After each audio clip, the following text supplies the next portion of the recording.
Olá a todos vocês, eu desejo que um grande número de pessoas esteja realmente bem e aquelas pessoas que estejam hospitalizadas, que estejam acamadas em suas residências, que tenham a mais breve e a melhor recuperação possível e que possam manter ainda as medidas de segurança, de cuidados, de higiene e, sobretudo, muita fé.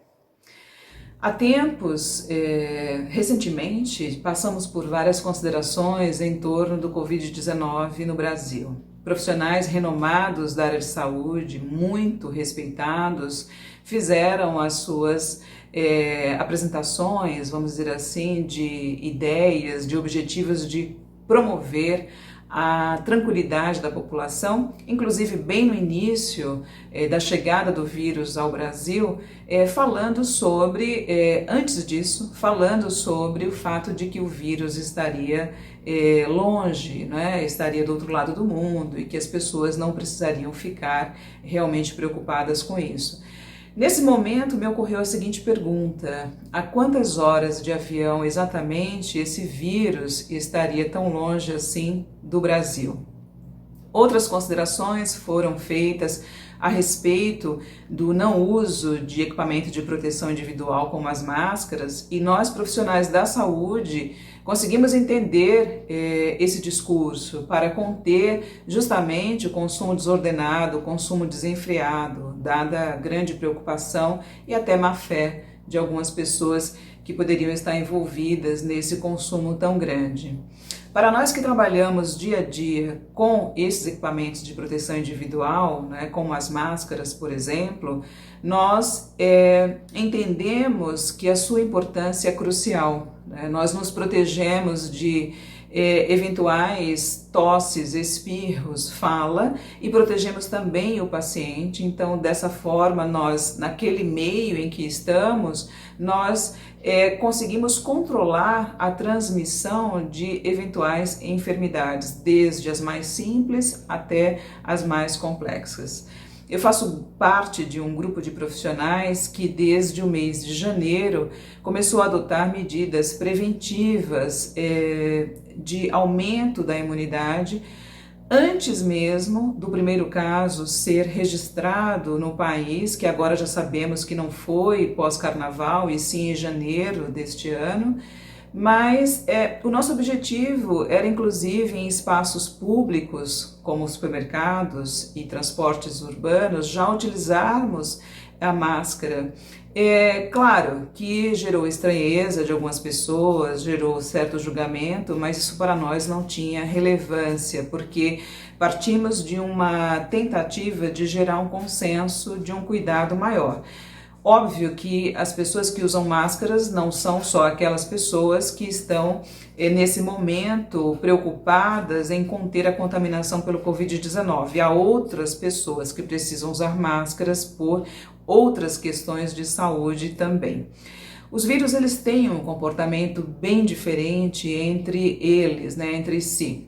Então, todos os vírus não são iguais, eles podem passar por mutagenicidade, eles podem ter comportamentos de transmissão diferenciados. Inclusive, há muito não se via, como o caso deste vírus, um comportamento tão peculiar, tão específico, né, com relação à não apresentação, por exemplo, de sintomas, os chamados pacientes assintomáticos. Bem recentemente, uma comunidade da Itália, ela foi submetida a testes, um número expressivo, uma amostra expressiva, onde um número considerável de pessoas daquela comunidade, 3.500 pessoas foram analisadas. Dessas 3.500 pessoas, um número expressivo apresentou o resultado positivo, estando contaminados pelo vírus, no entanto, não apresentavam sintomas. Então, nós vemos que são pessoas que não se consideram infectadas, nem sabem que estão, e são potenciais transmissores. Então, os cuidados eles devem permanecer por um bom tempo ainda. Os vírus são organismos vivos e eles precisam de células vivas para fazer a sua transcrição genética e replicação. São realmente muito pequenos, da ordem de nanômetros, então fica difícil para a gente imaginar que tamanho é esse, de tão pequeno que são, né? E se ele tem uma penetração através da pele, por exemplo, há algumas considerações que a gente tem que levar realmente em conta. Por exemplo, existem muitas situações em que a pele apresenta pequenas ranhuras ou pequenos machucados que no primeiro momento nem se percebe, né? Então, esses micro-organismos eles podem ficar inertes até que em uma situação favorável os desperte. E ele vai entrar nesse hospedeiro, porque ele precisa de um metabolismo para adquirir energia e se replicar e se multiplicar, tem uma grande capacidade de replicação, então ele precisa desse hospedeiro. E há um ciclo, há vários momentos, desde a absorção, desde a penetração, desde o estágio de desnudamento, transcrição genética, replicação e contaminação, há vários estágios, né? Pequenos ciclos, há um ciclo a ser respeitado. E há um momento em que o vírus ele é celular, então ele tem no seu interior um material genético, que é o DNA, o RNA, e há um momento em que o metabolismo do hospedeiro ele já não manda nessa reprodução de células, passa a prevalecer a transcrição genética do próprio vírus.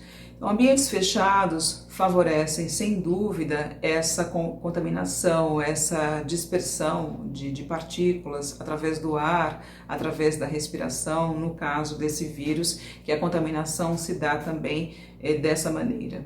Então, os cuidados, eles são essenciais. A consciência e a colaboração, nesses períodos, realmente, a colaboração é uma força motriz muito grande. Nunca, ou fazia tempo pelo menos, que a palavra saúde, né, o desejar saúde a alguém, felicitações de aniversário, muitas pessoas nesse período estão fazendo comemorações virtuais de seus aniversários. Fazia tempo que a palavra saúde não tinha um significado tão valioso, tão expressivo, tão significativo. Nem nas nossas finalizações de ligações, né, telefônicas, a gente muitas vezes fala tudo de bom para você, saúde. Fazia tempo que essa palavra ela não tinha um valor tão grande.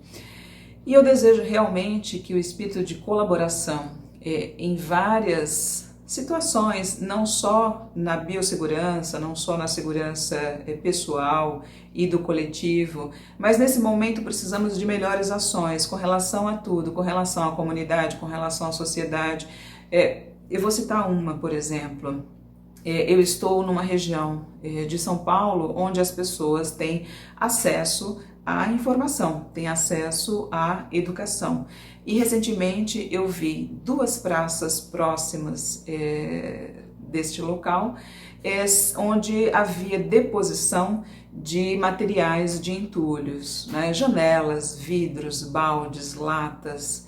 Então, neste momento, é muito importante e que isso perdure o espírito de colaboração, de compreensão, porque seguramente um número muito grande é compreensível, né, de pessoas está cobrando ações do governo. Sim, isso cabe de fato, mas existem outras ações que nós podemos colaborar e fazer. Seguramente um governo, uma prefeitura, eu não tenho conhecimento que eles façam descarte em praças, por exemplo, desse tipo de resíduos. Então, nós, habitantes, devemos colaborar com todas as medidas possíveis nesse momento tão frágil. É um momento, sem dúvida, de rever ações, de rever comportamento. E eu desejo que, em muito breve, todos nós possamos voltar às nossas atividades essenciais diárias. Então, um grande abraço terapêutico para você.